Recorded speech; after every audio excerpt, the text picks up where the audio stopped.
Our goal today is to talk a little bit about Vietnam, or as my friend Forrest Gump calls it, the war in Vietnam. How many of you have seen Forrest Gump? Raise your hand. That's good.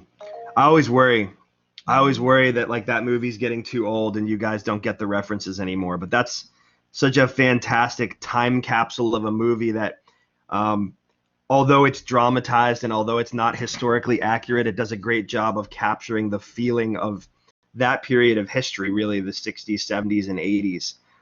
And some of the music that you heard at the beginning of class today comes from that era, and I think some of those songs were actually on the soundtrack for that film. One of the things, and for those of you who are wondering, is this the part where we start taking notes? Sure. I'm officially starting the lecture. So if you want to get a notebook out or you want to have some place to write things down, you can. Now, that being said, if you want to add more stuff to your Cold War chart, you can do that too. I know you turned it in, but you can still edit the document. You still own the document. I will be, by the way, working on getting those graded and then pushing those documents back to you over the next 2 days so that you'll be able to attach new stuff. And I would say too, leave the old stuff attached. Like don't remove the old documents once I push that assignment back to you and turn it back to you. Leave all of the Unit 9 work attached to it so that when you do your final submit at the end of the unit, I can see all of the work that you've done for the whole unit. Because it's possible you didn't get everything done this week and you're going to attach something new next week. So just leave everything attached to that assignment and add new stuff as you get it done and then submit it every Friday by midnight. Okay? So one of the things that I think that people, yes, the asynchronous, yes. Yeah. Yes, you would just add on from what you have and then submit it again by midnight on Friday.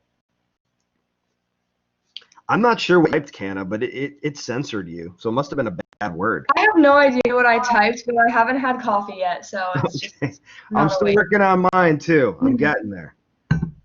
All right. When we think about wars in the 20th century, we usually think of wars as standalone things. This one happened, then a few years later, this one happened, then a few years later, this one happened. And I think that's the wrong way to think about wars in the 20th century. If you really think about it, the First and Second World War were really just two parts of the same conflict. Okay? You have a lot of the same players, you have a lot of the same factors causing the wars. You're fighting in similar places, especially in Europe, in the European theater.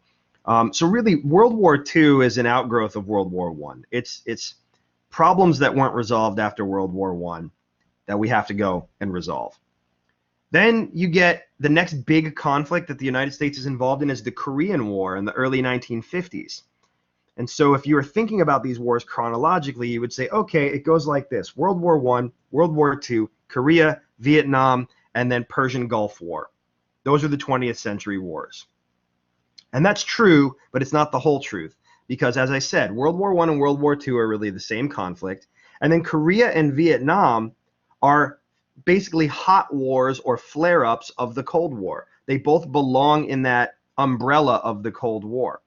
They're not standalone wars. They are episodes of the Cold War.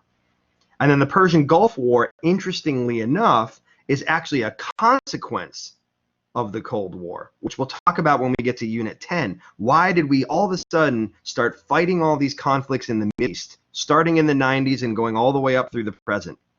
What was with the Middle East? Why were all of our wars fought there? So we'll talk about how those wars in the Middle East were connected to fighting communism and containment and all the stuff that was going on during the Cold War. But we'll focus on that more in Unit 10. All right, so the Vietnam War is a super important war for many reasons. Number one, it just has this vibe associated with it, okay? The actual war itself, the actual fighting war itself, was about 10 years in terms of American boots on the ground, but the conflict itself spanned well beyond 10 years. It started about 10 years before we had boots on the ground, and it ended long after we left. So it's complex like that. But the reason that the Vietnam War is so significant is because most analysts would say that it was the first war that America lost. And I guess whether you win or lose a war really depends on how you define success.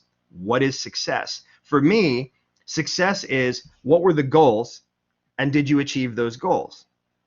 If the answer is no, then it's not a success. And I guess in that case, I would say it's not a win. There are some military conflicts in history where just fighting to a draw is a win. We'll talk about the War of 1812 in that context later this year, that just holding our own against the British in that war was enough to prove to the world that we were a legit independent country. We didn't have to actually win or seize territory from the British or push them all the way back to their own borders. We just had to hold our own for a few years. Vietnam was us as a country trying to contain the spread of communism, trying to keep it from spreading to other parts of the world. Communism spread to China in the late 1940s. We wanted to stop it from spreading into Korea. We were successful, at least in holding it to North Korea. But when we saw that it was threatening to expand into what we called at the time Indochina, that's Vietnam, Cambodia, Laos, Indonesia, we were really concerned about that, and we decided that we were going to use the military to prevent it from happening. So those are all some important background things that you all need to know about Vietnam. So I'm going to actually open up, sorry, I've got to go back to my document here. Open up this PowerPoint slideshow here. And this is what I'm going to use to kind of guide our thinking today.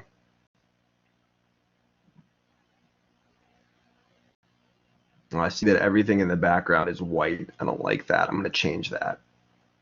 Let's see here. You know what I'm going to do? This will be even easier. I'm just going to download it and open it as a PowerPoint because I think that that'll look better. Just give me 1 second for the file to open up.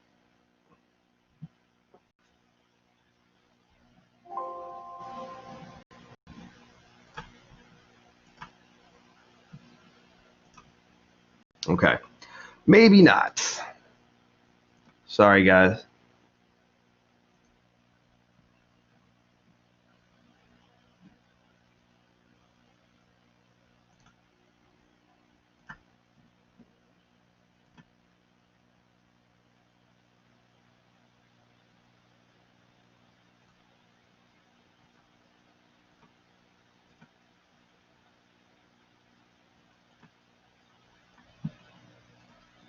All right, I think that this will do it. I think.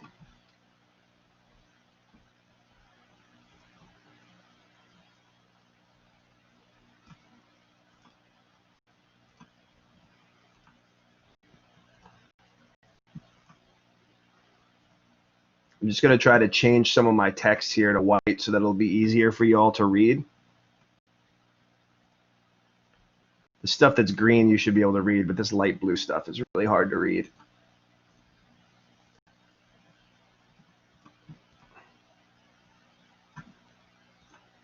Thanks for your patience, guys.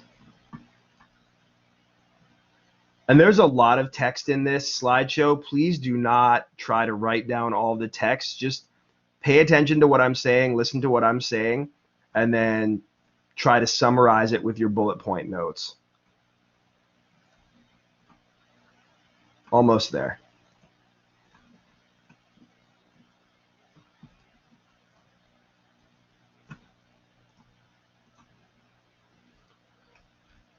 Okay, I think we got it.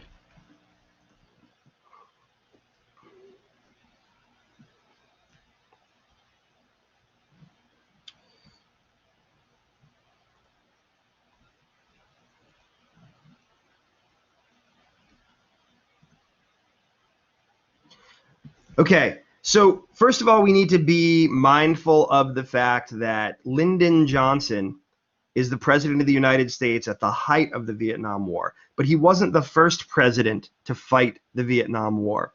Actually, the first president to be involved in some way in Vietnam was Eisenhower back in the 50s. Eisenhower started putting American dollars into Vietnam. What you should know about Vietnam historically is that it was a French colony, right? The French had come in the 1800s and had colonized Indochina, and Vietnam was one of France's key colonies there. And the Vietnamese people after World War II believed that they were going to get their own country, that they were going to have their own government, and they were going to get their freedom, and that the French were going to leave. But the French didn't leave after World War II. And so the Vietnamese started a nationalist movement for their own liberation, for their own independence.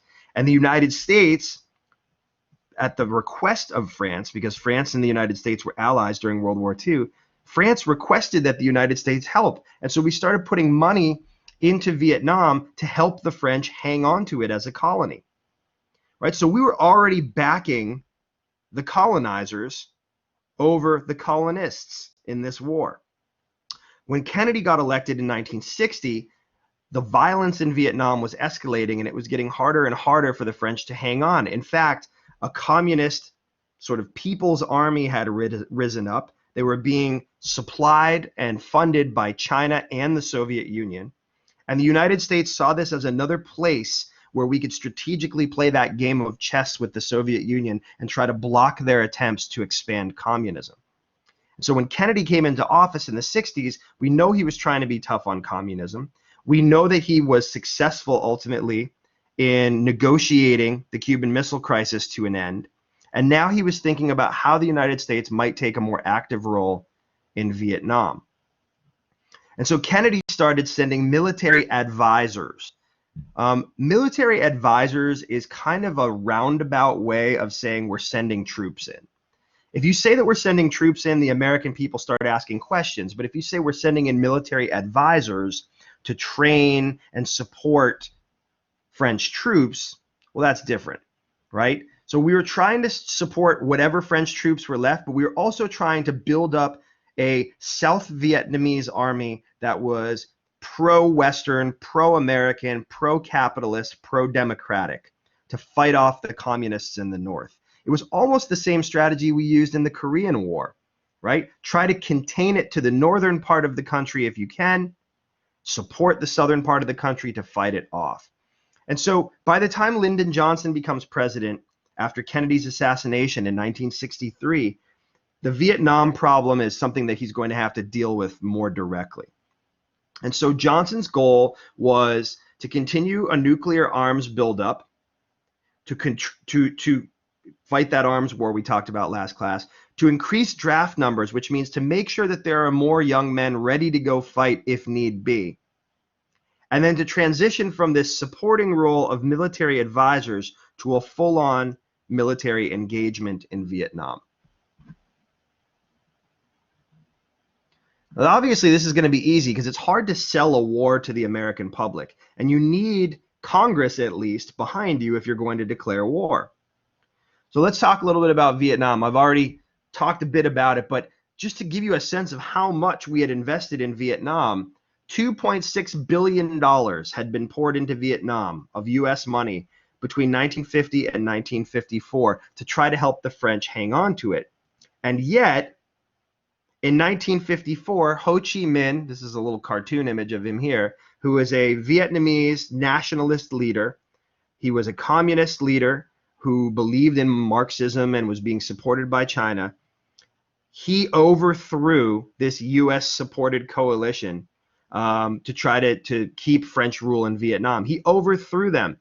And not only did he overthrow them, he did something that was particularly, I don't know, I guess you could call it a burn.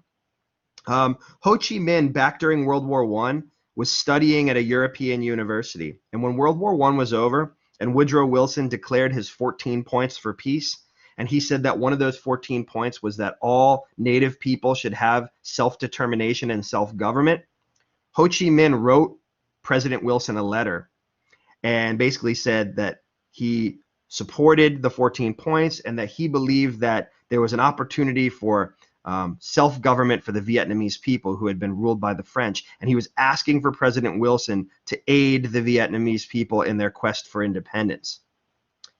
Now, if you don't know this about Woodrow Wilson, Woodrow Wilson, I don't know if we would call him a full-on white supremacist, but he was pretty close.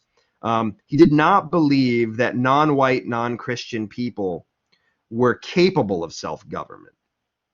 And so he ignored the letter. He ignored the letter and just thought, this is just some third world, primitive guy. There's no way the Vietnamese can rule their own affairs. I'm going to ignore this. And Ho Chi Minh felt completely snubbed by this. He became more radicalized because of this. And so when Ho Chi Minh's army overthrew the French in 1954, he stood up on a munitions crate in front of a cheering audience, and he recited the American Declaration of Independence in perfect English as a way of thumbing his nose at the United States, who he felt had snubbed him and his people. This was his way of saying, we fought this revolution for the same reasons that Americans fought against Britain, and you backed the wrong side, and now you're going to pay for that. Seems like such a huge missed opportunity in history. Now, of course, Woodrow Wilson probably got tons of mail. And maybe he didn't directly snub Ho Chi Minh. Maybe he just didn't take the time to read the letter. Or maybe he just didn't find it to be a priority. But whatever the reason, it's so strange to think that if maybe President Wilson had addressed this issue more fairly, for independence, for people of all backgrounds, maybe we could have avoided this conflict 40 years later. But here we are. This is how history worked out. So what happens after the French are overthrown is that an international group brokers a peace agreement in Geneva, Switzerland. They divide Vietnam in half. The northern half would be controlled by Ho Chi Minh and his communist Viet Cong army. The southern half would be led by a French-backed native leader named Ngo Dinh Diem. And he was, as you can see by their pictures, he does not look like a Vietnamese peasant. He looks like a Western-style businessman with his suit and his perfectly parted hair. He was Catholic, which is significant because Catholicism was seen as the religion of the colonizers, France in this case, whereas Ho Chi Minh had shunned Catholicism. He looked like somebody who was, affiliated with American and European businesses, and he was. The agreement was that 2 years later, there would be free popular elections to reunite the whole country. The country would do a popular vote, and they would vote to either be reunited with Ho Chi Minh as their leader or reunited with Diem as their leader. The problem is, Diem wasn't a leader. He actually did not do what the people of Vietnam needed, and there were more people in Vietnam who supported Ho Chi Minh as their nationalist leader than there were Diem. They always viewed Diem as kind of a puppet of Western colonial interests. So he didn't make the reforms necessary to win the support of his people, and so he knew he wasn't going to win the election, so he canceled the election. And instead, he replaced it with a referendum. And the referendum was essentially this: do you support Diem as your president, yes or no? Ho Chi Minh's name didn't even show up on the ballot. Do you support Diem as your president, yes or no? And 98% of the people said yes. Now, if you know anything about the democratic process, you know that 98% one way or another never happens. That's just too much. Like, why not 100 at that point? So it's very clear that the results of that referendum had been rigged in Diem's favor, and people all over Vietnam knew that it was completely bogus, and they started to rise up against him. And so President Kennedy gets on the phone with his military advisors and with some generals and says, we've got to do something about Diem. He's got to be taken care of sooner rather than later because this isn't working. And so the American military advisors translate that message to the South Vietnamese generals, and they hear in translation, you need to get rid of Diem. And so rather than overthrowing him or replacing him, South Vietnamese military leaders assassinate him. And Kennedy gets the call and he goes, I didn't say kill him. I said we had to do something about him. Now we have total chaos in South Vietnam because there's no leader.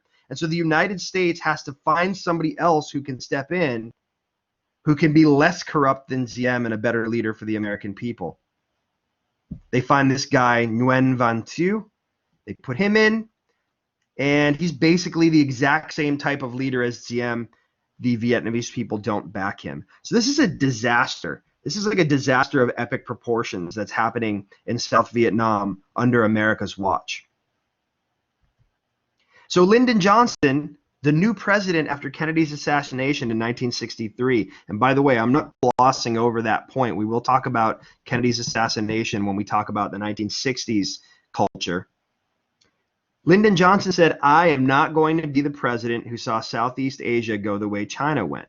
I'm not going to let communism spread in Southeast Asia, and I'm not going to be the first U.S. president to lose a war. So as the communist resistance continued to grow, America reevaluated its approach and decided that the domino effect of communism spreading to Southeast Asia was going to prompt us to take more direct action. The problem was we hadn't been directly attacked, and it's hard to sell the American people on war unless they feel threatened directly. And so Lyndon Johnson needed a reason to rally American people behind the idea of sending troops over to potentially die, to fight in Vietnam, which is a country that most Americans had never heard of and didn't know where it was on a map, and didn't understand why we had to fight a war there. And so Lyndon Johnson was looking for an opportunity to make the case that we had to fight in Vietnam because we were under direct threat. And he found that opportunity in August of 1964 in a place just off the shores of North Vietnam known as the Gulf of Tonkin. There were American battleships were patrolling the Gulf of Tonkin. And they were going into waters that they were not necessarily supposed to go into, which was provoking North Vietnamese ships to possibly attack them. The public didn't know that. And there was a communication that comes in the middle of the night that American ships are being fired upon. They're being fired upon by North Vietnamese ships, and that these are unprovoked. And so Lyndon Johnson takes that information and goes, here's my chance. This is the thing that I needed to get people behind the war. And then other information comes in that goes, actually, you know what? Just kidding. Our bad. I don't actually think we were under fire. It might have been some interference on the radar. Wait for more details before making any decisions. And President Johnson just kind of tuned that part out and was like, I don't need to hear that. I already heard everything I needed to hear. He goes public to Congress and says, we've been attacked by the North Vietnamese, and I need your support to step up our military efforts there.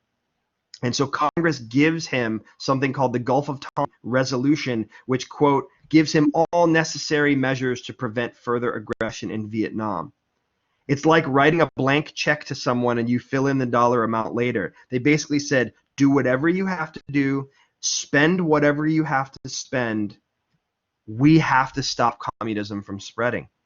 And it allowed Johnson to step up the military effort in Vietnam.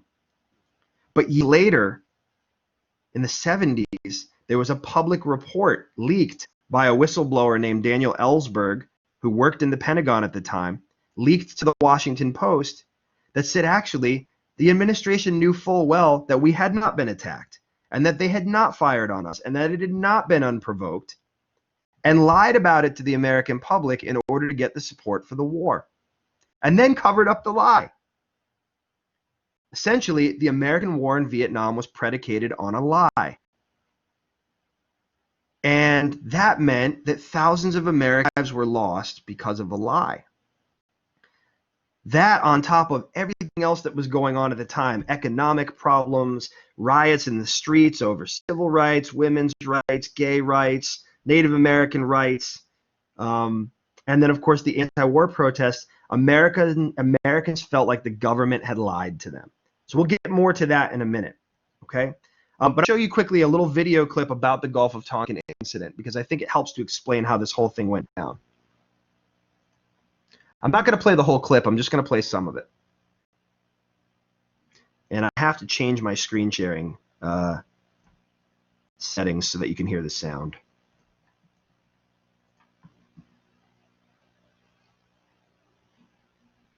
But in 1964, Johnson still thought of himself as standing in John Kennedy's shadow. He hated that he was merely an accidental president. He wanted to be elected president in his own right. The Republican Party was going to make it easy. I would remind you that extremism in the defense of liberty is no vice.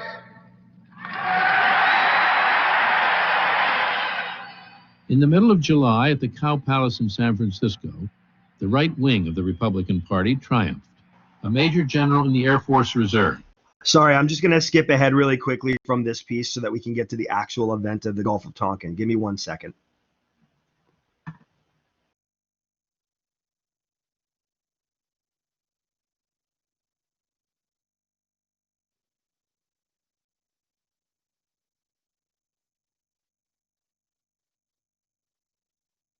U.S. destroyer Maddox in the Gulf of Tonkin. But in fact, for 6 months, the communist. In reply, for the present, will be limited and fitting. American bombers striking deep into North Vietnam demonstrated that Johnson was a committed anti-communist. Roger, let's go get it.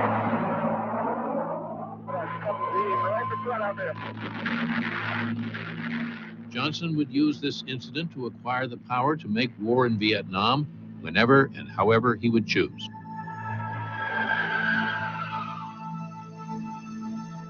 Johnson accused the North Vietnamese of an unprovoked attack. But in fact, for 6 months, the president had been running covert raids against North Vietnam.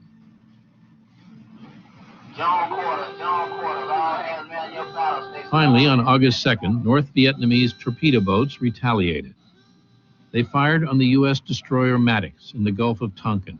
The Maddox returned the fire, sinking 1 Vietnamese ship and crippling 2 others. And we took the view when that occurred that that might have been the action of trigger-happy local commanders and did not represent a governmental policy on the part of North Vietnam. And so we tended to disregard that attack. 2 days after the first incident, fearing they were once again under attack, anxious sailors on the Maddox fired their weapons into a dark, moonless night. Their uneasy commander began sending cables back to the Pentagon. On August 4th, I began reading a kind of cable that one very rarely saw in the Pentagon, and that I very rarely saw again. These were operational cables. Daniel Ellsberg, his second day on duty in the Pentagon, found himself reading this remarkable series of top-secret messages from the Gulf of Tonkin. These were operational cables coming in on a flash basis, a very special handling, about an operation that was going on at that moment on the other side of the world. The cables said, "We are under attack at this moment. We have just successfully evaded 1 torpedo. I am taking evasive action now. 2 torpedoes. Now, another cable. 4 torpedoes are in the water. 6 torpedoes are in the water. We have 21 torpedoes, not all at the same time, but we've had 21 torpedoes coming at us." Apparently, the water was just strewn with torpedoes. As soon as the Tonkin cables were relayed to the White House, Johnson prepared to retaliate. And then, suddenly, a cable came in that was a warning bell. Said, reevaluation of the information we're getting here suggests that freak weather effects and an overeager sonar man may have accounted for most of the reports we've been getting. Recommend full evaluation before any action is taken. Just as soon as we started to get coherent messages that have been put together, I began to feel a cold chill. Hey, wait a minute. There's something wrong here. The commander of the Maddox was still doubtful. Were any North Vietnamese boats ever out there that dark night? At daybreak, reconnaissance planes scanned the ocean for a slick of oil, a stick of wood, anything that would be evidence of a North Vietnamese attack. Nothing could be found. The evidence was inconclusive, but Johnson went ahead anyway and ordered the first bombing raids on North Vietnam. Retaliation after Tonkin went on for nearly 5 hours. One pilot was killed, another captured. No one knew how many North Vietnamese were killed. The next day, Johnson presented his version of the incident. On August 2nd, the United States destroyer Maddox was attacked on the high seas in the Gulf of Tonkin. Facing a huge banner that proclaimed Syracuse loves LBJ, the president was careful not to reveal the whole story. On August 4th, that attack was repeated. They didn't explain that. On the whole, we think that there probably was an attack to which we were retaliating. They said instead, for obvious reasons, there was an unequivocal attack upon our ships, which was a lie, and it was unprovoked. The attacks were deliberate. The attacks were unprovoked. That too was a lie. We were running raids against North Vietnam, which the North Vietnamese correctly associated with the destroyer patrols. Johnson called in congressional leaders for a briefing. Well, as I recall it, he had me and a number of the committee down at the White House and told about this terribly unprovoked attack. We were very peaceably going about our business and all without provocation. They attacked us, sent out these gunboats, and surrounded us and shelled. And they even had a little shell. This is evidence. It had fallen on the deck of one of our ships.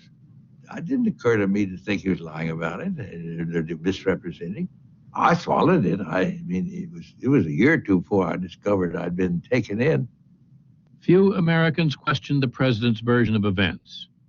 What happened on that dark night halfway around the world only became apparent later. Johnson told me in some disgust that those damn sailors were shooting at a lot of flying fish. They ought to know better than that.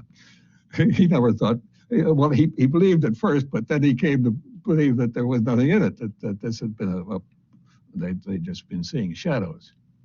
Johnson never asked Congress to declare war. Instead, he used the incident to cut himself loose from congressional control. He requested a resolution that would give him the power to expand the war without further authorization. After deliberating just 40 minutes, the House approved the Tonkin Gulf Resolution. Not a single representative voted no. Over in the Senate, there were just 2 dissenting votes. On August 7th, Johnson signed the resolution. The language was broad, the authority sweeping. Johnson was heard to say, "It's like grandmother's nightshirt. It covers everything." Wow, that's an analogy.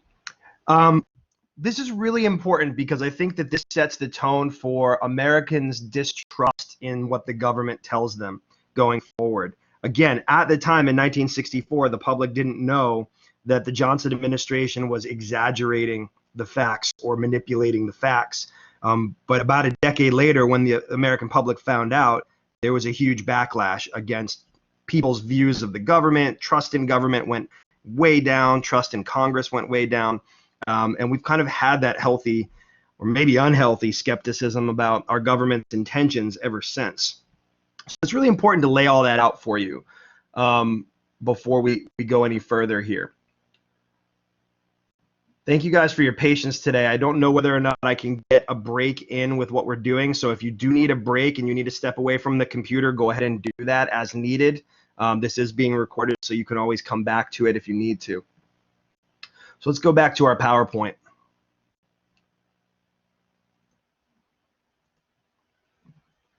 Maybe.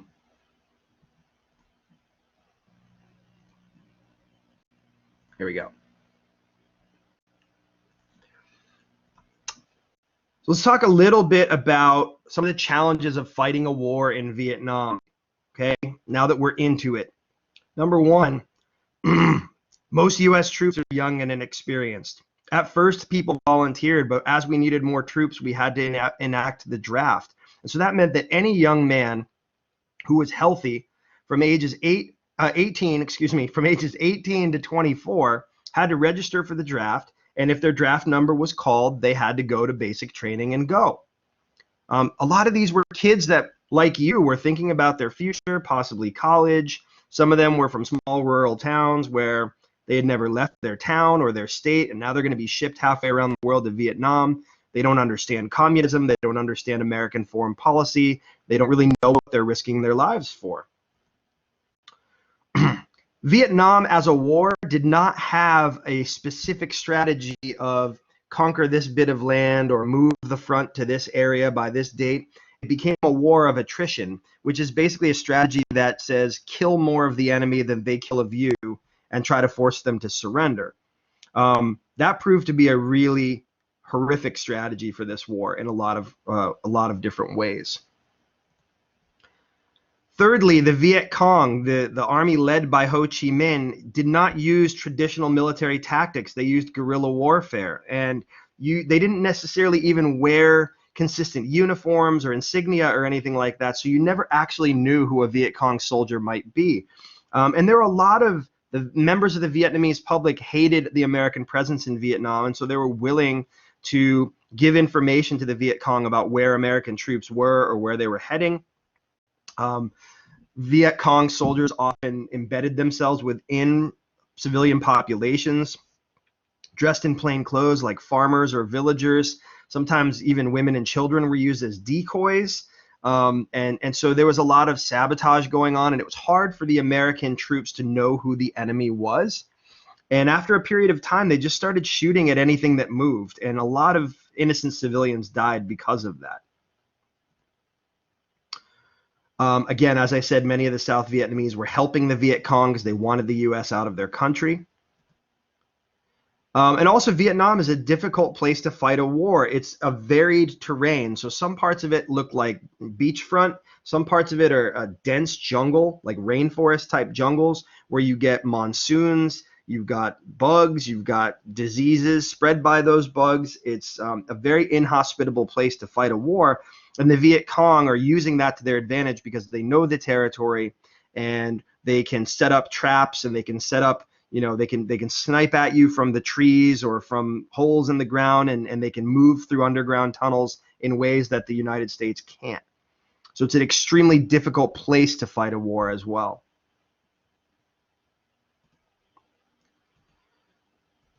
So here's some stats. The average age of a U.S. soldier in Vietnam was 19 years old. The average amount of time that they spent in boot camp was only 3 to 6 weeks. The average tour of duty, meaning the average amount of time that they spent over in Vietnam, was a year, but they could be called back to do multiple tours of duty.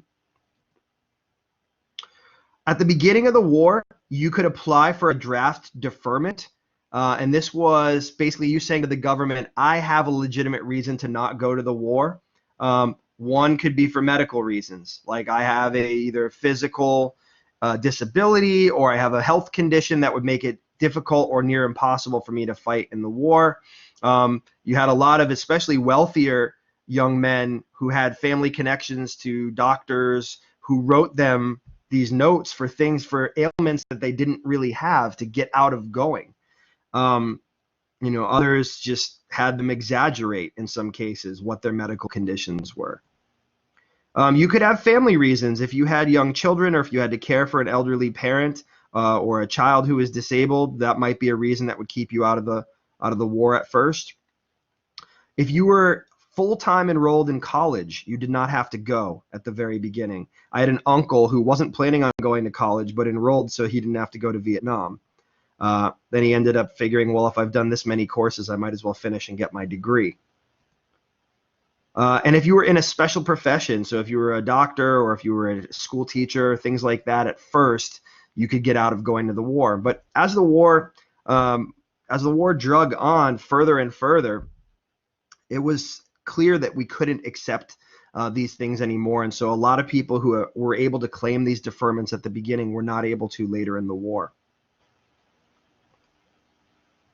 By 1969, they got rid of all the deferments altogether. Hang on a second, that should go away. And they implemented a draft lottery. So essentially what that meant is that every month they would pick a number, and that would be the starting number of the lottery. And if your number, your draft card number, was in sequence after that in the range that they picked, that would mean you'd have to report for duty. And so the deferments went away. It was just luck of the draw at this point, whether you went or not. My dad was old enough that he had a draft card, he had a lottery number, like he had a draft number, and the lottery was in place. He was in high school in the early 70s, and the draft continued until I think it was 1972 or 73, and he was just about to graduate from high school, and there was a good chance he would have to go. His lottery number could get called, and President Nixon discontinued the draft lottery. So a lot of people hate on Richard Nixon. My dad actually was a pretty big fan because it meant that he didn't have to go to Vietnam because Nixon stopped that lottery.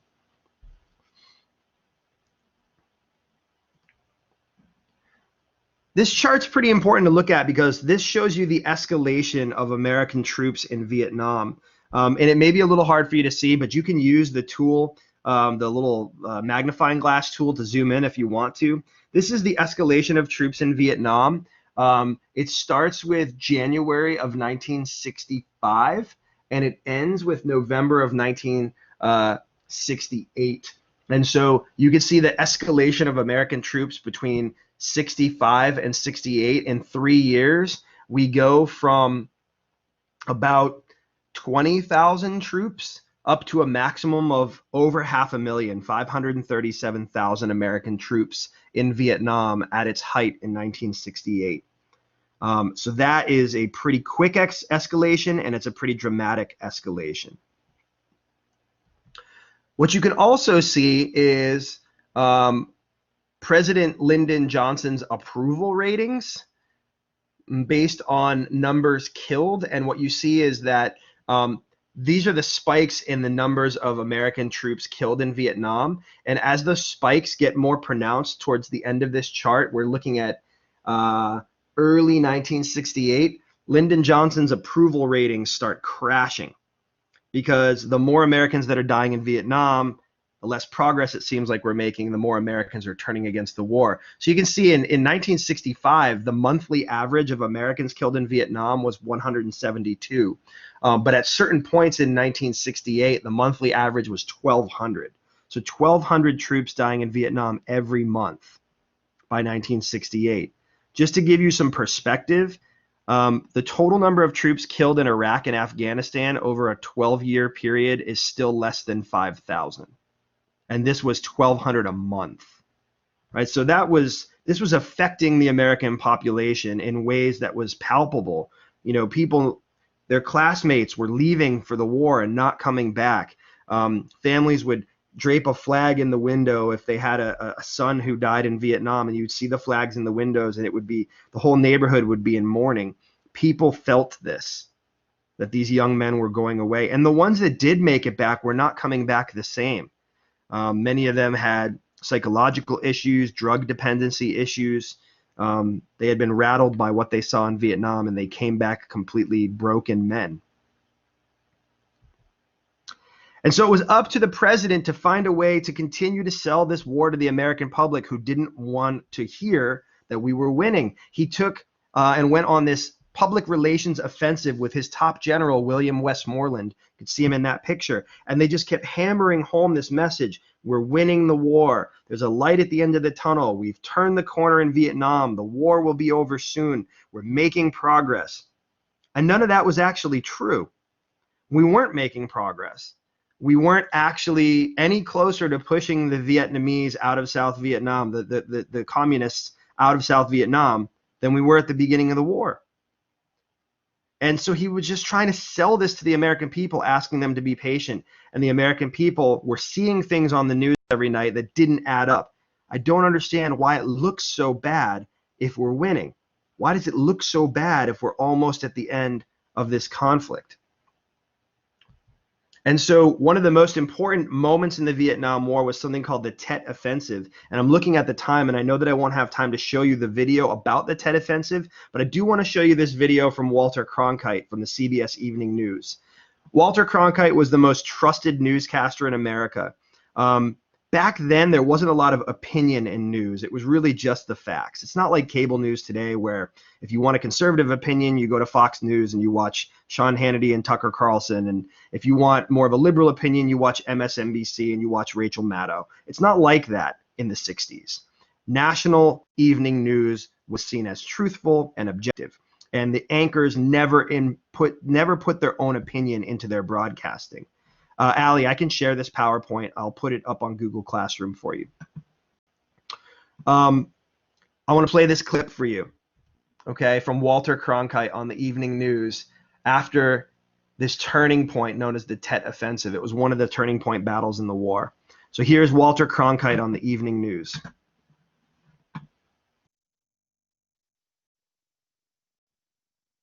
For it seems now more certain than ever that the bloody experience of Vietnam is to end in a stalemate. But it is increasingly clear to this reporter that the only rational way out then will be to negotiate, not as victors, but as an honorable people who lived up to their pledge to defend democracy and did the best they could. That was Walter Cronkite 50 years ago tonight.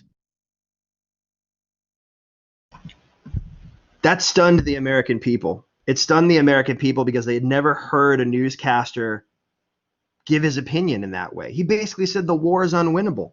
And more people trusted Walter Cronkite than trusted the American government at the time. So when he said that, the American people said, I thought so. I thought something was wrong here. And Lyndon Johnson watched that news clip and he said to his advisors, if I've lost Walter, then I've lost America. Because he knew that the American people would not believe his storyline that we were winning the war. And so by 1968, Lyndon Johnson did not have a way out of Vietnam. He wanted to be the first American president. He didn't want to be the first American president to lose a war, but he also didn't have a way out of it. And so Lyndon Johnson decided his way out of it was to not run for re-election. And in 1968, at the height of the Vietnam War, he said that he would not run for president for another term. And it left the field wide open. And it created an opportunity for the Republicans to take over and for Richard Nixon to run on a campaign that he had an honorable way to end the Vietnam War and to bring American troops home. So what I'm going to do is, because this has gone long and we haven't had the chance to have the discussion, I will set aside time on Thursday at the beginning of class to show you the video about Nixon's withdrawal from Vietnam, and then to have a wider discussion with you all about American Cold War policy and how effective it was at containing communism.